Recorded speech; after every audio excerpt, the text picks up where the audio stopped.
lebih utama memang adalah kan. Kalau sapi bagaimana? Ya sapi ya lebih utama. Kalau bapak mampu mau unta mau sapi diperbolehkan, tidak dilarang, tapi jangan memaksa. Ada patungan, misalnya kita patungan sapi pak ya, ini harusnya 7 orang, baru 3 orang, kurang 4 orang lagi, siapa? Ini kan batas maksimalnya 7 orang. Artinya kalau kita pahami ini hadis, kalau 2 orang itu sapi mampu, 2 orang apa-apa gitu. Benar? Kalau 1 orang mampu itu sapi nggak masalah, tapi batas maksimalnya 7 orang. Sementara ini kita pahami kan bagaimana sapi ini sayang kalau sendirian, ini sama 7 orang kan gitu ya, jujur kan? Nah, akhirnya carilah namanya patungan.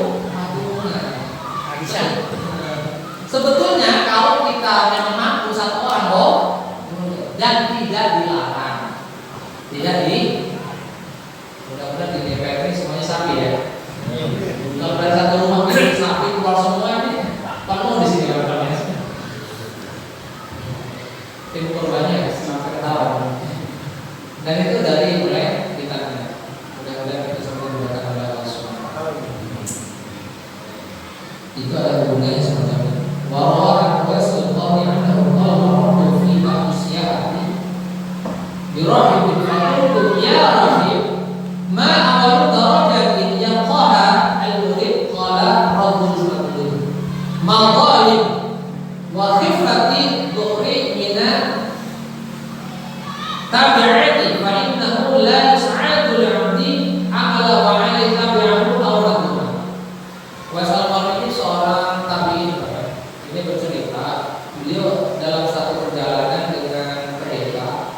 Jadi ulama-ulama dulu itu gabung dengan pendeta itu biasa. Tapi kalau sekarang kan memang ucapannya juga seperti itu. Apa? Karena sekarang ada bahasa semua agama benar, ini yang pengusaha tidak, betul Pak ya? Tapi kalau Bapak punya teman pendeta, terus Bapak berdiskusi sehingga dia mungkin terenyuh dengan Bapak atau kalah debat kemudian masuk Islam, itulah dakwah Bapak. Karena di sekitar Nabi semua rata-rata orang kafir dulunya, betul betul.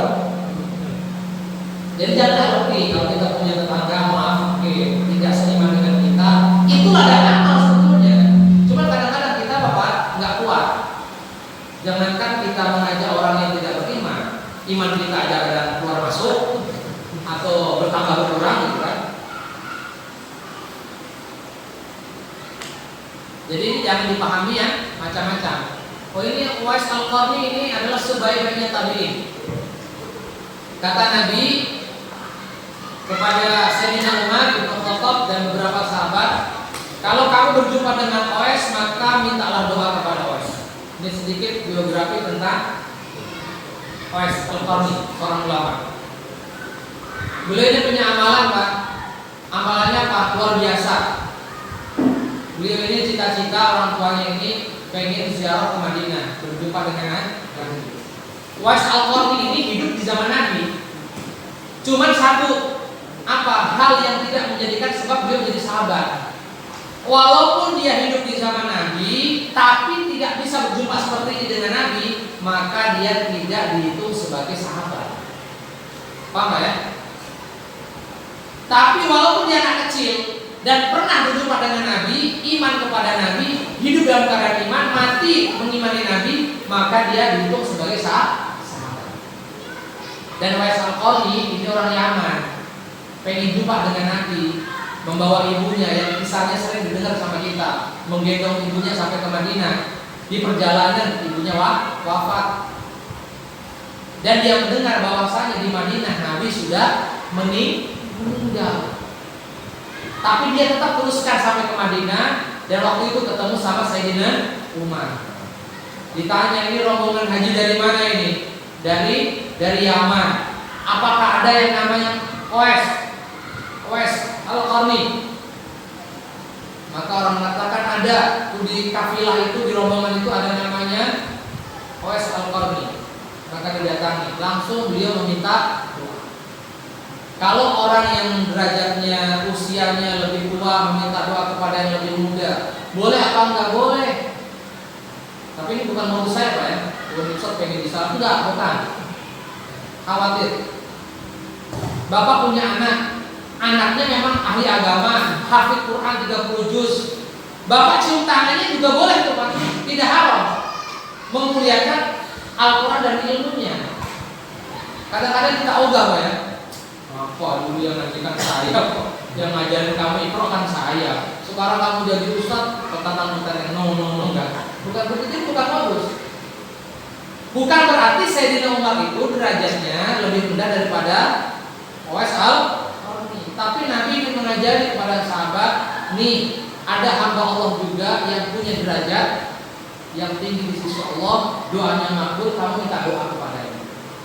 Jadi kalau seandainya ada orang hafid Quran lebih muda dari bapak, ilmu agamanya tinggi, ketakwaannya tinggi, bapak boleh minta doanya, minta nasihatnya, itu nggak apa-apa. Bisa dipahami Pak ya? Kadang-kadang kita nggak kan, pengen yang sehat, yang sepuh, yang jenggotnya putih, kesorban gede gitu ya, segede ban Vespa gitu. Nah ini baru saya ini.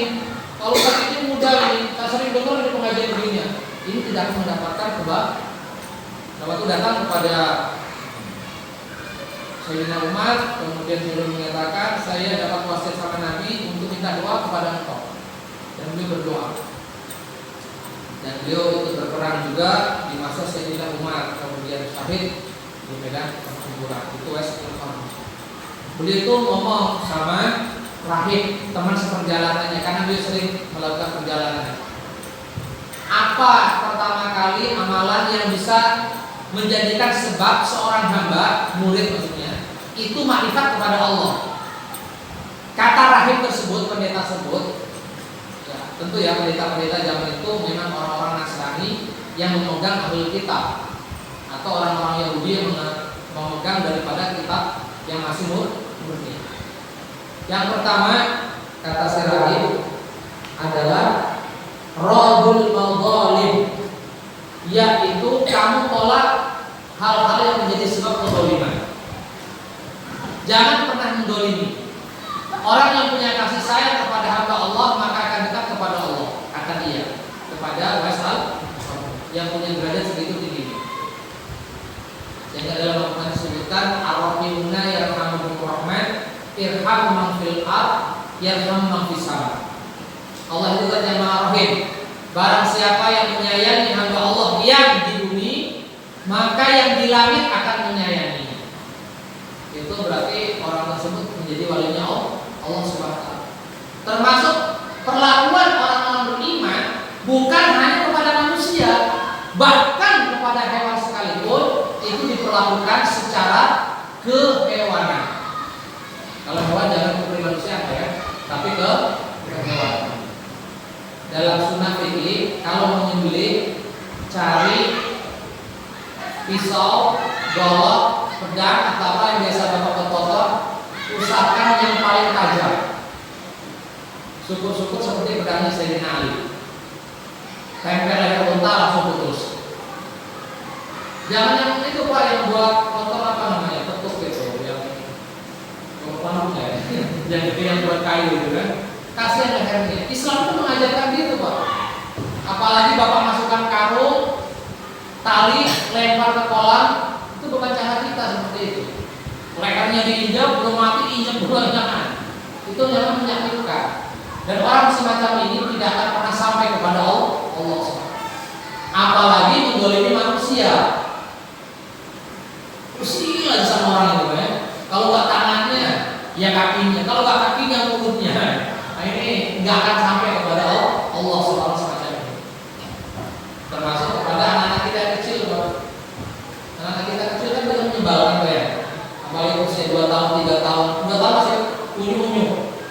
Ya. Kecilnya masih masuk imut, udah agak gede sedikit amit-amit. 5 tahun itu lebih nakal-nakalnya. Pengen kita apa? Bapak kayak gitu ya. Lari sana. Dari dipal naik ke lemari, dari lemari naik ke kulkas, masuk buka. Ini kan kecil. Bagaimana kita sayangnya? Kalau bapak dulu ingat masih kecil, bapak kan udah nakal kan? Tanya mamanya kan.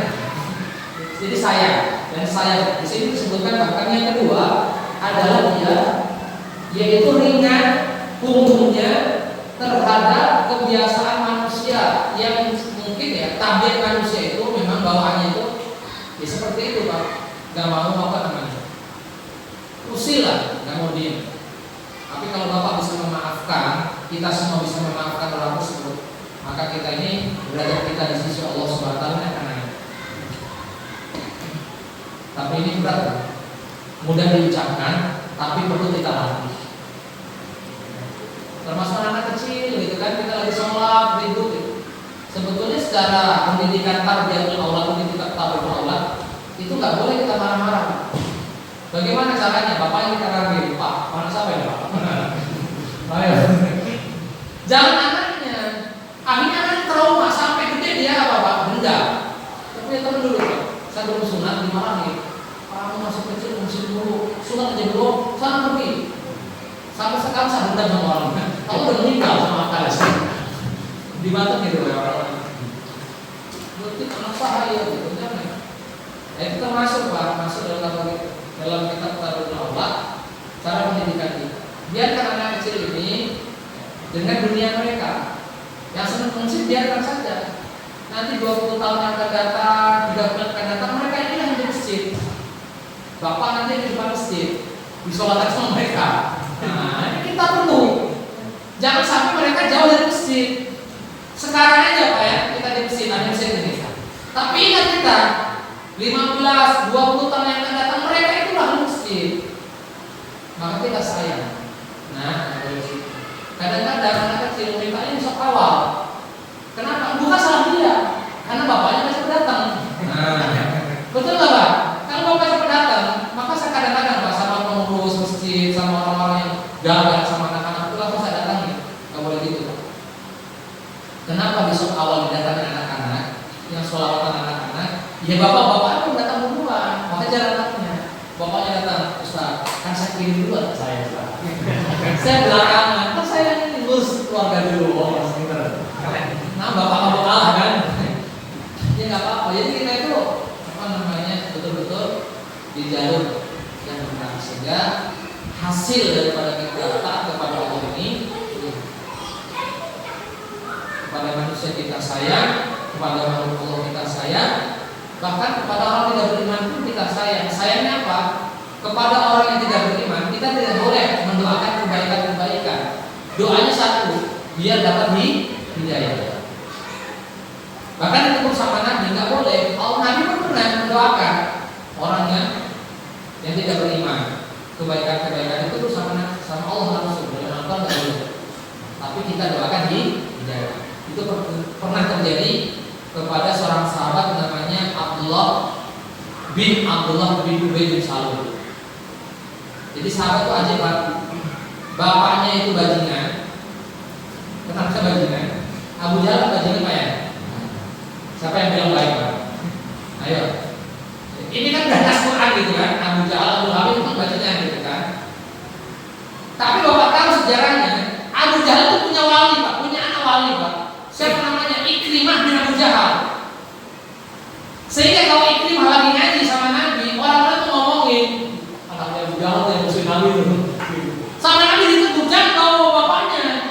Kamu anaknya baik. Jadi kalau ada anak kecil ini penting juga kita sampaikan, ini kan akhlak gitu kan. Dan ini berbuat kebaikan. Walaupun bapaknya bukan ada masjid, mohon maaf gitu kan. Bapaknya mungkin juga nakal dan sebagainya, tukang mabuk, tukang main dan